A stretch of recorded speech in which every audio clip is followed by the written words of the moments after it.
एक तरफ गृह मंत्री अमित शाह दिल्ली ब्लास्ट पर बैठक करने वाले हैं, तो वहीं थोड़ी देर बाद दिल्ली ब्लास्ट पर फॉरेंसिक साइंस लेबोरेटरीज की शुरुआती जांच रिपोर्ट भी आएगी और इस रिपोर्ट का बेसब्री से इंतजार किया जा रहा है, क्योंकि इसी रिपोर्ट से यह साफ होगा कि इस ब्लास्ट के लिए किन विस्फोटकों का इस्तेमाल किया गया था। हालांकि दिल्ली पुलिस के सूत्र ये बता रहे हैं कि अमोनियम नाइट्रेट के साथ ही फ्यूल ऑयल और डेटोनेटर्स का इस्तेमाल किया गया था और उस इस्तेमाल के साथ इस विस्फोट को अंजाम दिया गया, लेकिन पूरी पिक्चर अभी क्लियर नहीं हो पाई है।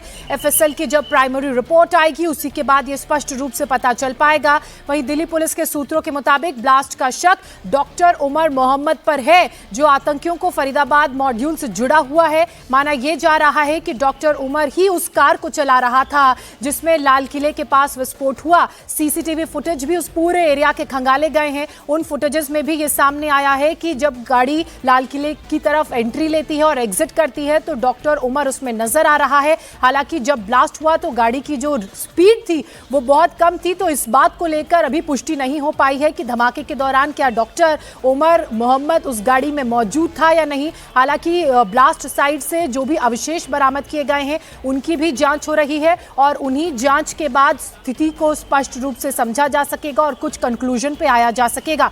लेकिन अब तक का जो पूरा अपडेट है वो आपको बता देते हैं। किसी भी पल हाई लेवल मीटिंग शुरू होने वाली है। गृहमंत्री अमित शाह की अध्यक्षता में यह बैठक होगी जिसमें गृह सचिव गोविंद मोहन, आईबी के डायरेक्टर तपन डेका, एनआईए के डीजी सदानंद वसंत दत्ते के अलावा दिल्ली पुलिस के कमिश्नर सतीश गोलचा शामिल होंगे। साथ ही जम्मू कश्मीर पुलिस के डीजीपी नलिन प्रभात भी इस बैठक का हिस्सा रहेंगे। गृहमंत्री अमित शाह की बात की जाए, इस धमाके के बाद से ही लगातार वो एक्टिव हैं। कल वो ब्लास्ट साइट पर पहुंचे थे, हॉस्पिटल भी पहुंचे थे, पीड़ितों से मुलाकात की थी। इसी बीच फरीदाबाद की बात करना जरूरी है क्योंकि यहां पर अल फलाह यूनिवर्सिटी के पास सुरक्षा बलों का सर्च ऑपरेशन लगातार चल रहा है। गांव के आसपास भारी संख्या में पुलिस बल की तैनाती है। अल फलाह यूनिवर्सिटी से ही ब्लास्ट के आरोपी के तार जुड़े हैं। हालांकि जब कल फरीदाबाद पुलिस यहां पर पहुंची थी तो इस यूनिवर्सिटी भी गई थी। मीनाक्षी मेरी सहयोगी लगातार ग्राउंड जीरो से बनी हुई है। मीनाक्षी, वहां किस तरह की तस्वीरें और हलचल आप देख रहे हैं? Over to you. देखिए, सबसे पहले तो इस वक्त हम ब्लास्ट साइट पर मौजूद हैं। ठीक मेरे पीछे आप देख रहे हैं हलचल बहुत ज़्यादा है। ब्लास्ट साइट को पूरी तरह से कवर करके रखा गया है। एफएसएल की टीम यहां से जांच कर निकल चुकी है और जो शुरुआती रिपोर्ट है वो ये बता रही है कि अमोनियम नाइट्रेट के साथ फ्यूल ऑयल का इस्तेमाल है और कुछ डेटोनेटर जैसी चीज़ें भी बरामद हुई हैं, जो अभी तक इनिशियल रिपोर्ट ये कह रही है। अभी तक ऑफिशियल प्रेस कॉन्फ्रेंस या प्रेस ब्रीफिंग नहीं की गई है। इसके अलावा यहाँ पर एक मिलिट्री की 4 सदस्यीय टीम भी जो स्टैंडर्ड ऑपरेटिंग प्रोटोकॉल है उसका पालन कर रही है और यहाँ पर वो जांच करने के लिए पहुंची है। मेट्रो स्टेशन की सिक्योरिटी क्योंकि सीआईएसएफ के हवाले होती है तो सीआईएसएफ वहां पर छानबीन कर रही है और ये पूरा एरिया जो है वो पूरा कॉर्डन ऑफ कर रखा है ब्लास्ट साइट का। इसके अलावा रेड फोर्ट अगले 3 दिन तक आम विजिटर्स के लिए पूरी तरह से बंद किया गया है। जहां तक बात की जाए मीटिंग्स की, तो इस वक्त गृह मंत्री अमित शाह के घर पर एक हाई लेवल सिक्योरिटी मीटिंग चल रही है जिसमें IB chief, NIA chief, NSG chief की मौजूदगी है। इसके अलावा जम्मू कश्मीर डीजीपी की वर्चुअली इस मीटिंग में मौजूदगी है और दिल्ली सीपी भी इस मीटिंग के अंदर मौजूद है। इस ब्लास्ट से जुड़े हुए तमाम पहलुओं पर और सिक्योरिटी से जुड़े हुए तमाम पहलुओं पर चर्चा की जा रही है। वहीं दूसरी तरफ अगर हम जम्मू कश्मीर पुलिस की बात करें, जम्मू कश्मीर पुलिस और फरीदाबाद की पुलिस इस वक्त ज्वाइंट सर्च ऑपरेशन चला रही है। फरीदाबाद में इस वक्त सघन तलाशी अभियान चल रहा है जो कि 2 गांव यानी कि फतेहपुर तगा गांव में एक सर्च चल रहा है, दूसरा सर्च अल फलाह कॉलेज में चल रहा है। उसके अलावा धौज गांव में भी सर्च ऑपरेशन चलाया जा रहा है। ये वो इलाके हैं जहां से बड़ी रिकवरी हुई है। 2900 किलोग्राम अमोनियम नाइट्रेट जहां से बरामद किया गया। चांदनी चौक में इतना भयानक धमाका इससे पहले कभी नहीं हुआ था और ये धमाका इतना ज़बरदस्त था कि पूरी दिल्ली थर्रा उठी थी। अब तक 11 लोगों की इस धमाके में जान जा चुकी है, कई लोग घायल बताए जा रहे हैं।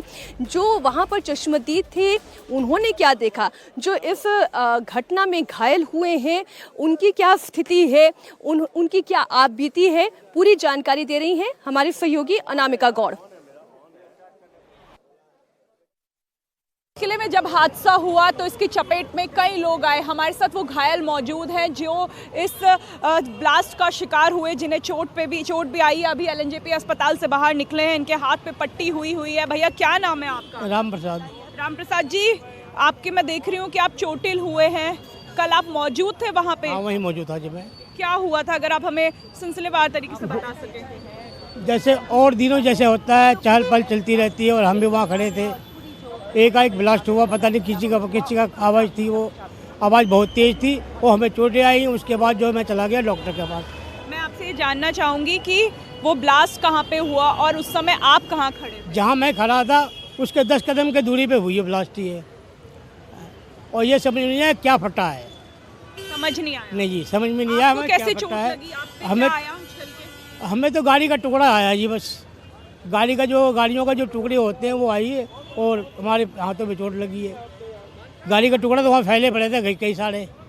अब ये नहीं समझ में आया क्या लगा इसके अंदर, गाड़ी का टुकड़ा ही। दोनों हाथों में आपकी चोट आई है? हाँ जी, पूरी हाथों में दोनों में चोट आई है, और यहाँ जो है हमारा इलाज नहीं हो पा रहा। जो ब्लास्ट हुआ था वो कितनी तेज हुआ था, क्योंकि आपने क्या वहाँ आग लगते हुए भी देखी थी, क्या क्या आपने देखा था? काफ़ी तेज़ थी आवाज़ में, काफ़ी तेज़ थी, और ब्लास्ट जो है बहुत तेज़ आवाज़ में हुई है। आगे तो लगी है। राम प्रसाद हैं जो छोले कुलचे की दुकान लाल किले के उसी गेट के पास लगाते हैं जहां पे कल देर रात शाम को ब्लास्ट हुआ, और ये ब्लास्ट वाली जगह से कुछ ही दूरी पर थे, लेकिन ये भी चोटिल हुए हैं। इनके ऊपर जो कार है उसके शीशे टूटे और वो कांच इनके हाथों पे जाके लगा, और इनके दोनों हाथ यहाँ पे चोटिल हो गए। लेकिन ये उस ब्लास्ट में उसके बाद सही सलामत बच गए, और फिर उसके बाद ये वहाँ से अपनी घर की तरफ। भैया आप भी उधर थे उस समय ब्लास्ट के समय पे? जी, हम शुक्र है कि हम नीचे में हम झुके हुए थे उस टाइम, गाड़ी अपना पानी की गाड़ी बढ़ा रहे थे, हम झुके हुए थे, इस वजह से वो जो ब्लास्ट हुआ वो कार का बॉडी का चिथड़ा उड़ गया, वो सीधा आके लगा, मेरा गिलास बोतल सब गिर गया। लेकिन परमात्मा का इतना शुक्र है कि हम कैसे बच गए। आप वहाँ पे पानी बेचते हैं? जी, 2 रुपये गिलास हम पानी बेचते हैं। जब मेट्रो नहीं बना था उससे 2 साल पहले से बेच रहे हैं। मैं आपसे दोबारा से ये समझना चाहूंगी कि कब ब्लास्ट हुआ और कैसे ब्लास्ट हुआ, और उसके बाद? उस टाइम 6:45 का लमसम टाइम था, हम तो घर ही नहीं देख पाए, हम बेहोश हो गए। सिर्फ हम इतना देखे कि 2 आदमी घायल तड़प रहा था, और मैं कंडीशन में था नहीं जो उसको बचाता, मैं भी गिर गया था।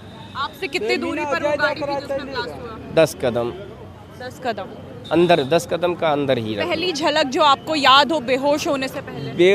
बेहोश होने से पहले आवाज़ जो आया और ब्लास्ट जो हुआ वो पेड़ तेर उड़ गए, हमारा गिलास उड़ गए, हम भी गिर गए। उसके बाद 2 मिनट के बाद जस्ट मैं अपने खड़ा हुआ तो इतना ही देखा कि 2 आदमी तड़प रहा है।